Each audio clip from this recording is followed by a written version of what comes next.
నమస్కారం అమరావతి న్యూస్ కి స్వాగతం. ఈనాటి వార్తా విశేషాలు. రాష్ట్ర సచివాలయంలో సీఎం చంద్రబాబు అధ్యక్షతన జరిగిన ఏపీ మంత్రివర్గ సమావేశంలో పలు కీలక నిర్ణయాలకు కేబినెట్ ఆమోదం తెలిపింది. అమరావతిలో 2733 కోట్లతో చేపట్టనున్న పనులతో పాటు సిఆర్డీఏ 44వ సమావేశంలో నిర్ణయం తీసుకున్న 2 పనులకి ఆమోద ముద్ర వేసింది. మున్సిపల్ చట్ట సవరణ ఆర్డినెన్స్ కి అంగీకారం తెలిపింది. భవన నిర్మాణాలు, లేఅవుట్ల అనుమతుల జారీ అధికారంపై సమావేశంలో చర్చ జరిగింది. అనుమతులు జారీ చేసే అధికారం మున్సిపాలిటీలకు బదలాయించేలా చట్ట సవరణకు కేబినెట్ ఆమోదం తెలిపింది. పిఠాపురం ఏరియా డెవలప్మెంట్ అథారిటీలో కొత్తగా 19 పోస్టుల ఏర్పాటుకి మంత్రివర్గం ఆమోద ముద్ర వేసింది. తిరుపతిలో ఈఎస్ఐ ఆసుపత్రికి 100 పడకలకు పెంచేందుకు గుంటూరు జిల్లా ప్రతిపాడు మండలంలో 100 పడకల ఈఎస్ఐ ఆసుపత్రి నిర్మాణానికి అంగీకారం తెలిపింది. ఎస్ఐపిబి ఆమోదించిన 1,82,162 కోట్ల పెట్టుబడులకి కేబినెట్ ఆమోద ముద్ర వేసింది. రాష్ట్ర మంత్రివర్గ సమావేశం అనంతరం పాలనా అంశాలపై మంత్రులతో సీఎం చంద్రబాబు కాసేపు ముచ్చటించారు. కొత్త ఏడాదిలో అమలు చేయవలసిన వివిధ పథకాలపై చర్చించారు. వచ్చే విద్యా సంవత్సరం నుంచి తల్లికి వందనం అమలుతో పాటు రైతులు, మత్స్యకారులకు ఇచ్చే 20,000 ఆర్థిక సాయం పైన చర్చ జరిగింది. రైతులకు కేంద్రం ఇచ్చే ఆర్థిక సాయంతో పాటు 20,000 ఒకేసారి చెల్లించే అంశంపై చర్చించారు. వేట నిలిచిపోయిన సమయంలో మత్స్యకారులకు 20,000 చెల్లించే విషయంపై మంత్రులతో సీఎం చంద్రబాబు మాట్లాడారు. అలాగనే ప్రభుత్వం అమలు చేస్తున్న సంక్షేమ అభివృద్ధి కార్యక్రమాలని ప్రజల్లోకి విస్తృతంగా తీసుకువెళ్లే బాధ్యత మంత్రులపై ఉందని చంద్రబాబు తెలియజేశారు. ఈ నెల 8న విశాఖలో ప్రధాని మోదీ పర్యటన, రోడ్ షో విజయవంతం చేసేందుకు మంత్రులతో కేబినెట్ సబ్ కమిటీ వేయాలని నిర్ణయించారు. ఈరోజు గౌరవ ముఖ్యమంత్రి చంద్రబాబు నాయుడు గారి అధ్యక్షతన కేబినెట్ మీటింగ్ జరిగింది. ఈ కేబినెట్ మీటింగ్లో రాష్ట్ర అభివృద్ధికి సంబంధించి అనేక నిర్ణయాలు తీసుకోబడ్డాయని చెప్పేసి మనం చేస్తాము. దాంట్లో మొట్టమొదటిది తిరుపతి జిల్లాలో 50 పడకల హాస్పిటల్ని 100 బెడ్స్కి అప్గ్రేడ్ చేస్తూ 7,44,8,373 అంచనా వ్యయంతో అప్గ్రేడేషన్ చేయడానికి కేబినెట్ అనుమతించడం జరిగింది. దీని మూలంగా అదనంగా 191 పోస్టులు డాక్టర్స్ కానివ్వండి, లేదా పారామెడికల్ స్టాఫ్ కానివ్వండి 191 మందిని మంజూరు చేయటం జరిగిందని చెప్పేసి మనం చేస్తాను. దీంట్లో ఏమిటంటే 7,44,00,000లో 90%, నాకు తెలిసి 90% అనుకుంటాను, కేంద్ర ప్రభుత్వం భరిస్తుంది. కేవలం 10% 10 or 15% రాష్ట్ర ప్రభుత్వం భరిస్తుంది. దీని మూలంగా ఏంటంటే మెరుగైన వైద్య సేవలు, వసతులు అన్నీ కూడా అక్కడ ప్రజలకి అందుబాటులోకి వస్తాయని చెప్పేసి నేను మనం చేస్తాను. ఎందుకంటే అడిషనల్గా ఆపరేషన్ థియేటర్స్ ఇవన్నీ కూడా 7:1 నిష్పత్తిలో, ఇందాక ఏదైతే 7,44,00,000 చెప్పానో 7:1 నిష్పత్తిలో, అంటే 6.51 కోట్లు కేంద్ర ప్రభుత్వం అంటే ఈఎస్ఐ కార్పొరేషను, 93 లక్షలు రాష్ట్ర ప్రభుత్వం పెట్టుబడి పెడుతుంది. తిరుపతిలో ఈఎస్ఐ హాస్పిటల్, తిరుపతిలో ఈఎస్ఐ హాస్పిటల్ 5.5 సంవత్సరాల క్రితం విధ్వంస పరిపాలన మూలంగా అమరావతిలో పనులన్నీ కూడా ఎక్కడున్నవి అక్కడే అన్నట్లు గత ప్రభుత్వం ఆపేసిన విషయం మనందరికీ తెలిసిందే. తద్వారా ఈ రాష్ట్రానికి రాజధాని లేని పరిస్థితి.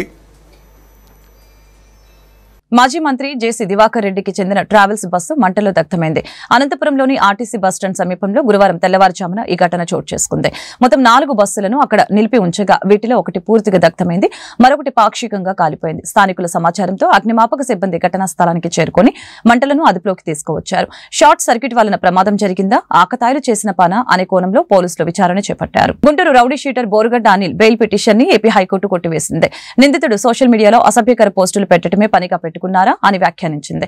ఇలాంటి వారిని క్షమించడానికి వీల్లేదని తేల్చి చెప్పింది. పిటిషనర్ కి పూర్వ నేర చరిత్ర ఉందని పోలీసులు కోర్టుకు తెలిపారు. అనుచిత పోస్టుల వ్యవహారంలో నమోదైన 2 కేసుల్లో ఇప్పటికే ఛార్జిషీటు దాఖలైందని చెప్పారు. సోషల్ మీడియాలో అసభ్యకర పోస్టులు పెట్టిన వ్యవహారంలో బోరుగడ్డ అనిల్పై అనంతపురం 4వ పట్టణ పోలీసులు కేసు నమోదు చేశారు. ఈ కేసులో ఆయన బెయిల్ కోసం పిటిషన్ దాఖలు చేసుకోగా తాజాగా గురువారం హైకోర్టు కొట్టివేసింది. వైసీపీ అధికారంలో ఉన్న 5 ఏళ్ల కాలంలో బోరుగడ్డ అనిల్ అరాచకానికి హద్దే లేకుండా పోయింది. పోలీసులు సైతం అతని వైపు చూడాలంటేనే భయపడే పరిస్థితి నెలకొంది. గుంటూరు నగరానికి చెందిన అనిల్ కేంద్ర మంత్రిగా పనిచేసిన రామ్దాస్ అథవాలే అనుచరునిగా చెప్పుకుంటూ రిపబ్లికన్ పార్టీ ఆఫ్ ఇండియా రాష్ట్ర అధ్యక్షునిగా చలామణి అయ్యాడు. జగన్ను అన్నా అని సంబోధిస్తూ తాను పులివెందులకు చెందిన వాడినంటూ వైసీపీతో అంటకాగాడు. జగన్కు తొత్తుగా వ్యవహరిస్తూ ప్రతిపక్ష నేతలపై సభ్య సమాజం తల దించుకునేలా సామాజిక మాధ్యమాలు, టీవీ డిబేట్లలో ఇష్టానుసారంగా దూషణలు చేశాడు. గుంటూరు నగరవాసులకు మెరుగైన మౌలిక వసతులతో పాటు కనీస సౌకర్యాలు కల్పిస్తామని మేయర్ కావటి శివనాగ మనోహర్ నాయుడు తెలిపారు. గురువారం స్థానిక 27 డివిజన్లో మేయర్ పర్యటించారు. సంపత్ నగర్ 2వ లైన్ పార్కు రోడ్డు, అయ్యప్ప స్వామి గుడి రోడ్డు, శృంగేరి శారదాపీఠం రోడ్లో ఉన్న మురుగు కాల్వాలని పరిశీలించారు. మురుగునీరు పారుదలకి నూతన డ్రైన్ల నిర్మాణానికి అంచనాలు రూపొందించాలని కార్పొరేషన్ అధికారుల్ని మేయర్ ఆదేశించారు. నారెడ్కో క్యాపిటల్ జోన్ గుంటూరు వారిచే నిర్వహించబోయే 12వ మెగా ప్రాపర్టీ షో 2025 ఈ నెల 10, 11, 12 తేదీలలో జరగనుంది. ఈ సందర్భంగా ప్రాపర్టీ షోకి సంబంధించిన పనులు ప్రారంభోత్సవ పూజ కార్యక్రమం గుంటూరు చేబ్రోలు హనుమయ్య ప్రాంగణంలో గురువారం మొదలైంది. ఈ ప్రాపర్టీ షోకి ముఖ్య అతిథిగా రాష్ట్ర ముఖ్యమంత్రి నారా చంద్రబాబు నాయుడు విచ్చేసేందుకు అంగీకరించినందుకు నారెడ్కో క్యాపిటల్ జోన్ కృతజ్ఞతలు వ్యక్తం చేసింది. అలాగే ఈ షోలో రాష్ట్ర మంత్రి నారాయణ, కేంద్ర సహాయ మంత్రి పెమ్మసాని చంద్రశేఖర్ కూడా పాల్గొననున్నారు. మెగా ప్రాపర్టీ షో ముగింపు కార్యక్రమంలో రాష్ట్ర మంత్రులు అనగాని సత్యప్రసాద్, గొట్టిపాటి రవికుమార్, చీఫ్ విప్ జీవి ఆంజనేయులు హాజరు కానున్నారు. ఈ ప్రాపర్టీ షోలో మొత్తం 150 స్టాల్స్ ప్రదర్శనలో ఉంటాయి. బిల్డర్స్, రియల్ ఎస్టేట్ వ్యాపారస్తులు, జాతీయ బ్యాంకులు, ఫైనాన్స్ సంస్థలు, బిల్డింగ్ మెటీరియల్ సప్లయర్స్ వంటి వర్గాల వారు పాల్గొననున్నారు. గురువారం హనుమయ్య ప్రాంగణంలో ఏర్పాటు చేసిన మీడియా సమావేశంలో property show committee chairman Gadde Tirupathi Rao, Chukkapalli Ramesh, state general secretary Mamidi Sitaramaiah, capital zone secretary Srinathulu మాట్లాడారు. పైన తెలిపిన విషయాలను వివరించారు. కార్యక్రమంలో మధుసూదన్ రెడ్డి, మల్లికార్జునరావు, శ్రీనివాస్ కుమార్, బాబు, దుర్గాప్రసాద్, మాదాల శ్రీనివాస్ బాబు, హరిశంకర్ రెడ్డి తదితరులు పాల్గొన్నారు. 10, 11, 12 తేదీల్లో పెద్ద property show, builders, building materials, అలాగే ప్లాట్స్ వేసేవాళ్ళు అందరితో కలిపి దాదాపు 140 స్టాల్స్ లోపల, బయట ఒక జనరేటర్స్, లిఫ్ట్స్, అట్లాగే కొన్ని అదర్ కంపెనీస్ వాళ్ళతోటి బయట కూడా ఒక 12-13 స్టాల్స్ తోటి దాదాపు 155-160 స్టాల్స్ తోటి పెట్టడానికి ఉపక్రమించాం. మీ అందరం కూడా ఎందుకంటే మొట్టమొదటి నుంచి ఈ ఎగ్జిబిషన్స్లో వీటన్నిటిలో ఉన్న అనుభవంతో తిరుపతిరావు గారు అందరూ కూడా the best material, the best infrastructure అన్నీ తీసుకురావాలనే ఉద్దేశంతో మరొకసారి మన ఆంధ్రప్రదేశ్ రాష్ట్రానికి 5 సంవత్సరాలు స్వర్ణాంధ్రగా తీర్చిదిద్దడానికి విజన్ 2047 చంద్రబాబు గారు తీసుకున్న దానికి అనుగుణంగా మేమందరం దీన్ని ముందుకు తీసుకెళ్దామనే ఉద్దేశంతో మొదలుపెట్టాం. చంద్రబాబు నాయుడు గారు కూడా మొన్న రాత్రే యాక్సెప్టెన్స్ ఇచ్చారు. కాబట్టి ఇనాగరేషన్ డే 10వ తారీఖు ఆయన ఇచ్చే టైంని బట్టి 10ంటిగా 11ంటిగా అనే దాన్ని బట్టి మళ్ళీ మీ అందరికీ ఇంటిమేట్ చేస్తాం. అట్లాగే నెక్స్ట్ 3-4 డేస్లో స్ట్రక్చర్ అంతా అయిపోతుంది. కాబట్టి మీరు మరొకసారి వచ్చి గుంటూరు నగర ప్రజలందరికీ కూడా, ఎందుకంటే దీని ప్రవేశం ఉచితం, మీరు వచ్చి నగర ప్రజలందరినీ కూడా దీన్ని ఈ సదావకాశాన్ని వినియోగించుకొని చాలా చోట్ల ఇక్కడే కాదు, టౌన్లోనే కాదు, అవుట్ సైడ్ టౌన్ బోర్డు అన్ని ప్లాట్స్ వస్తున్నాయి, అపార్ట్మెంట్స్ వస్తున్నాయి, గ్రామ కంటాల అపార్ట్మెంట్స్ వస్తున్నాయి. అన్నీ ఎన్ని రకాల అంటే ఏ బడ్జెట్ కావాల్సిన బడ్జెట్ స్టాల్స్.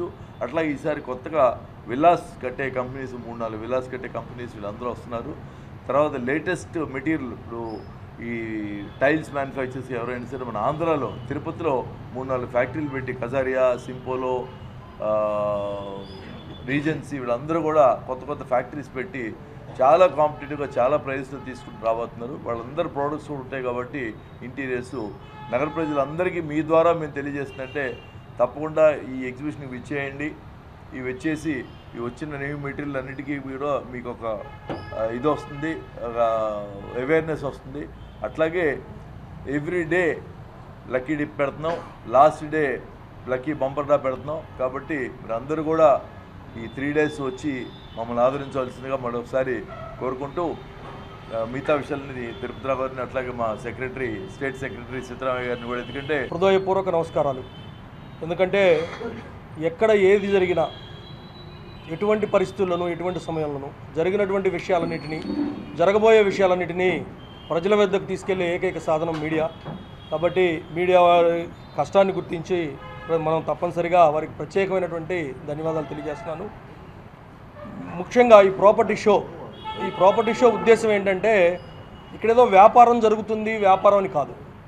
ఎవరైతే ఇల్లు కొనాలనుకున్నారో, స్థలం కొనుక్కోవాలనుకున్నారో, లేదు ఇల్లు కట్టుకోవాలనుకున్నారో వారందరికీ ఒకే వేదిక పైన వారికి కావాల్సినటువంటి సహాయం అందుతుంది. ఎందుకంటే ఎక్కువ మంది ఇళ్ల స్థలాల వాళ్ళు ఇక్కడ వాళ్ళ ప్లాట్స్ని ఒకే చోట ఎక్కువ మంది స్టాల్స్ పెడతారు. సో ఎక్కడెక్కడ ఏ ఏ ప్రాంతాల్లో ఏ ఏ రేట్లు ఉన్నాయి, దాని యొక్క ఉపయోగాలు ఏంటి తెలుసుకోవడానికి ఈ వేదిక చాలా ఉపయోగపడుతూ ఉంది. అదేవిధంగా గుంటూరు పరిసర ప్రాంతాలు, గుంటూరు జిల్లా, ఇవాళ గుంటూరు జిల్లాకు ఒక ప్రాముఖ్యత ఉంది. ఎందుకంటే రాష్ట్రం విడిపోయిన తర్వాత రాజధాని జిల్లాగా గుంటూరు జిల్లా ఉంది. ఇవాళ వివిధ రాష్ట్రాల్లో ఉన్నటువంటి తెలుగు వారందరూ కూడా ఏదైతే రాజధాని ప్రాంతం, రాజధాని చుట్టుపక్కల ఇళ్ల స్థలాలు కొనుక్కోవాలి అని ఎన్ఆర్ఐస్ కూడా ఆలోచిస్తూ ఉంటారు. వాళ్ళందరికీ కూడా ఈ వేదిక ఒక మంచి అవకాశం. ఎందుకంటే రాష్ట్రం విడిపోయిన తర్వాత 2015 అక్టోబర్ 2వ తారీఖున ఇదే ప్రాంగణంలో మేము ప్రాపర్టీ షో ఏర్పాటు చేయడం జరిగింది. ఆ రోజు గౌరవనీయులు ముఖ్యమంత్రి చంద్రబాబు నాయుడు గారు విచ్చేసి ఈ యొక్క ప్రాపర్టీ షోని ప్రారంభించడం జరిగింది. ఆ తర్వాత 16-17 సంవత్సరాల్లో కూడా ఇక్కడే ప్రాపర్టీ షో నిర్వహించాం. అయితే తదుపరి వచ్చినటువంటి ప్రభుత్వం తీసుకున్నటువంటి అనాలోచిత నిర్ణయాల వల్ల రాష్ట్రంలో ఉన్నటువంటి వ్యాపారాలన్నీ కుంటుపడ్డాయి. రాష్ట్రంలో ప్రజలందరూ కూడా ఒక భయాందోళనకు గురయ్యారు, స్వేచ్ఛ కోల్పోయారు. ఇవాళ రాష్ట్రంలో 2019-24 తర్వాత ప్రభుత్వం మారిన తర్వాత మళ్ళీ రాష్ట్రం అభివృద్ధి పదంలో నడవాలి అని ప్రజలందరూ ఆకాంక్షిస్తూ ఉన్నారు. అదేవిధంగా ప్రభుత్వాలు పనిచేస్తూ ఉన్నాయి. ఈ పరిస్థితుల్లో మళ్ళీ ఈ కార్యక్రమానికి ముఖ్యమంత్రి గారు వచ్చి రాష్ట్ర వ్యాప్తంగా వాళ్ళు చేస్తున్నటువంటి మంచి పనులు, రాబోయే రోజుల్లో వచ్చేటువంటి ప్రాజెక్ట్స్, పరిశ్రమలు కావచ్చు, పెట్టుబడులు కావచ్చు, ఉద్యోగ ఉపాధి అవకాశాలు కావచ్చు, ఇవన్నీ కూడా ఎలా ఉంటాయి అనేది ఆయన చెప్పడం వలన ప్రజలందరికీ ఒక మంచి అభిప్రాయం ఏర్పడి ప్రజలు తన యొక్క భవిష్యత్తును నిర్ణయించుకునే అవకాశం ఉంటుంది. కాబట్టి మా సభ్యులందరం కూడా కలిసి 1 కోటి మంది టీడీపీ కార్యకర్తల బీమాకు మంత్రి పార్టీ జాతీయ ప్రధాన కార్యదర్శి నారా లోకేష్ అవగాహన ఒప్పందం కుదుర్చుకున్నారు. ఈ మేరకు యునైటెడ్ ఇండియా కంపెనీతో పార్టీ తరపున ఎంఓయూ చేశారు. జనవరి 1 నుంచే ఇన్సూరెన్స్ కవర్ అయ్యేలా అగ్రిమెంట్ ని రూపొందించారు. ఉండవల్లిలోని నివాసంలో అవగాహన ఒప్పందంపై సంతకాలు చేశారు.